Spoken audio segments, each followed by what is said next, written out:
I've been intentional about limiting how much I say about slow birding as a distinct niche genre of birding.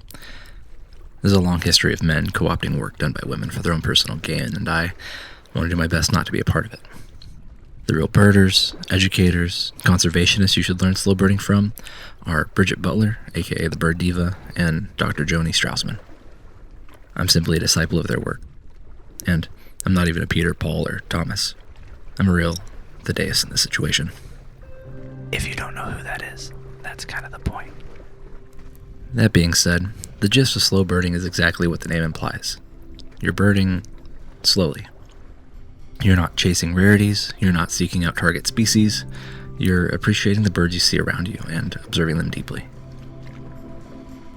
To do this, I brought myself back to Bird Island on Lake Conroe because, well, I needed an easy win. I'm pretty overwhelmed by grief and couldn't imagine a better place to sit with that feeling.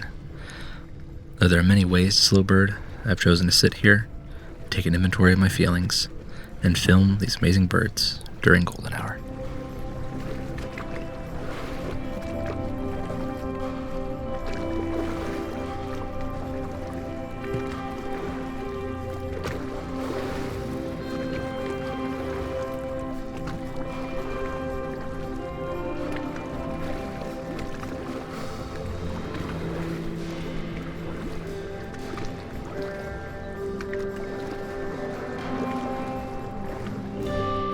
I must have been about 5 years old the first time I remember crying for my dad. My arms were wrapped around his neck in the front seat of his black and red '93 Chevy Blazer. My parents had just revealed to me that they were separating, which explained why the SUV that would go on to become my first car was filled to the brim with his belongings. I'm sure I cried for him plenty of times before that, but for obvious reasons I can't remember them. Without context, Bird Island seems like it's in great shape. It's under 90 degrees out tonight.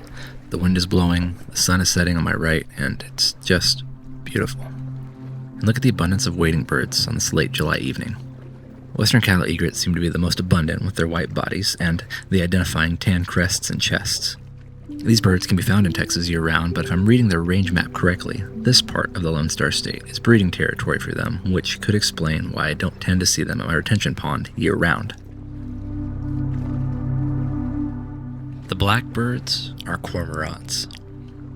Now, making sense of the differences between neotropic and double-crested cormorants is hard work, especially at this distance, and I hope you'll forgive me for not doing so because, well, my mind isn't sharp enough at the moment to discern between them. Neotropics are more common in this area during this time of year, so that's my primary vote, but leave a comment below if you spot a double-crested cormorant from the footage. The second time I remember crying for my dad was when he told me he was having LASIK eye surgery. As a kid, I didn't think I really favored either of my parents physically, but my dad had glasses and I had glasses, and so I felt like that made me look like him. Him choosing to get the surgery and not need glasses anymore felt like he was choosing to sever that tie to my childhood brain. Slow birding isn't exclusively for grieving or mindfulness or therapy. Slow birding is kind of a catch-all term for a collection of practices that give meaning to your experience of birds beyond identifying and listing them. It's usually more involved than bird watching, but less intense than listing. Watch the birds appear and be present with them while they're there. You can do it from your window or out on a hike. Today, I'm probably not doing it the way that you're going to do it. I'm just doing what I think I need right now, simply because I think I need it. I don't want you to get the impression it was always crying with Dad. He had a laugh that rattled the walls of every room he entered. He could be charming, charismatic. He was confident in the things that he knew and flexible on the things that he knew that he didn't. We had a complex relationship. Too much alike in some ways, too different in others. I think I spent most of my life knowing that he was proud of me, but feeling like I'd still never be good enough for him. Classic father-son stuff. Still, we loved one another, even if we were bad at showing it, and I'm grateful that we were on an upswing when he passed. If I'm being honest, as I sit here, the rest of the birds are a blur. In the wake of Dad's death, I can't see the details in a collection of anything. When I look for something in the pantry, I can't see the space between the dish towels and the cereal, or make out where the kids' snacks begin and end. Grocery stores and gas stations are even worse. This, of course, hasn't stopped me from stress eating.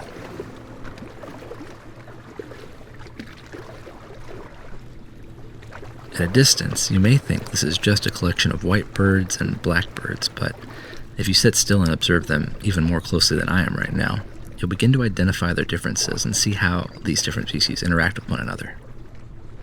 So, as I simultaneously write and edit this film, I'm reminded that there are many snowy egrets here with their black bills, as well as a sprinkling of great egrets with their yellow bills, and even a few juvenile little blue herons with their two-tone bills.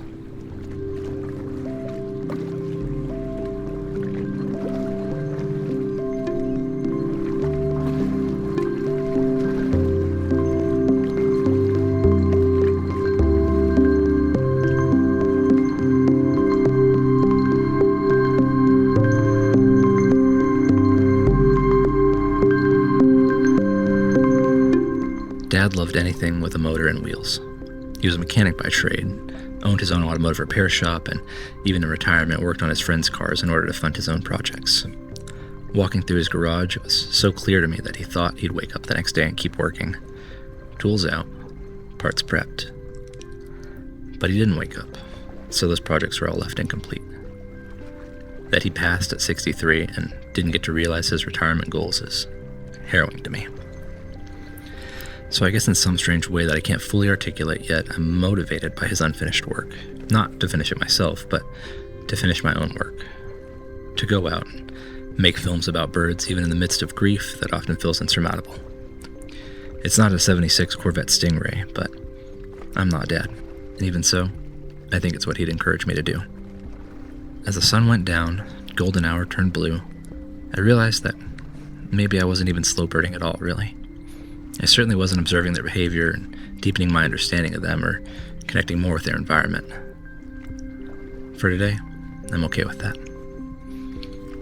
I saw birds fly, and I saw birds perch. And I sat there, in my grief, enjoying their company, and thought about my dad.